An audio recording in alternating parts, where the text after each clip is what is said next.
Et on enchaîne avec Broadcom. La valeur du groupe présent dans les semi-conducteurs et les logiciels a dévissé de plus de 10% lors de la dernière séance. Si ces résultats trimestriels ont déçu les investisseurs. Là aussi, donc là, sur le graphique, on le voit bien, on était passé sur cette action de 135 à plus de 180 dollars en quelques séances. Typiquement, ce sont les fins de marché.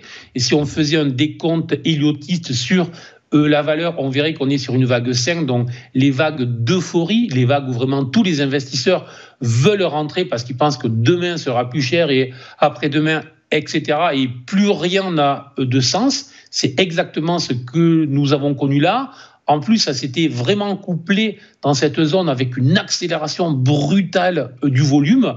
Et depuis, là aussi, on a une valeur qui, pour le moment, ne baisse pas autant que la valeur que nous venons de voir, mais qui, quand même, vient de perdre 25 à 30% depuis son point haut du mois de juin. Donc, évidemment, ce n'est pas rien.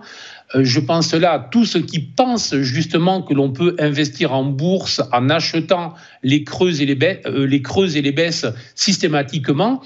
C'est possible sur des marchés qui sont haussiers et sur des marchés qui proposent des replis de 7 à 8 à 10%. Mais lorsqu'on commence à avoir des creux aussi puissants, moi je pense que c'est vraiment très risqué.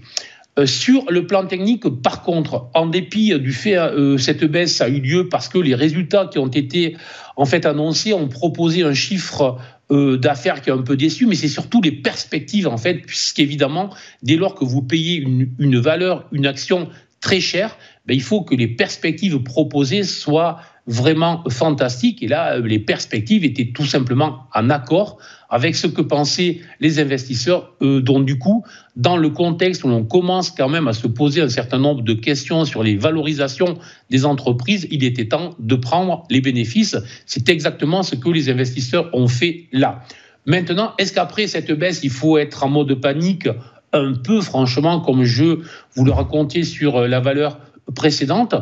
Pour le moment, je dirais, nous n'en sommes pas encore là. Pourquoi ? Parce que cette baisse a juste ramené justement la valeur dans un large trading range qui est en fait une zone support potentiel relativement large qui est entre les 120 et les 138 justement.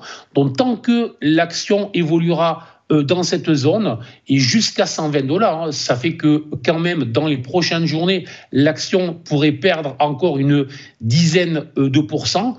Dans cette zone, il y a quand même un espoir que les acheteurs se représentent. Mais par contre, très clairement, dans ce type de configuration, lorsqu'après des hausses avec de forts gaps et avec un fort volume, on a systématiquement des gaps baissiers qui se produisent, notamment sur les résultats, très clairement, il faut quand même se méfier. Donc, prudence, moins inquiet à très court terme que pour l'action Dell, mais quand même, si jamais on est positionné sur cette action, je conseille de se méfier. Et si l'on n'est pas encore à rentrer à l'achat et que l'on voudrait profiter de cette baisse pour rentrer, franchement, je pense qu'il vaudrait mieux attendre un test du niveau des 120 et voir sur cette zone si la zone tient ou si la zone cède. Et à ce moment-là, ça deviendrait là aussi beaucoup plus inquiétant.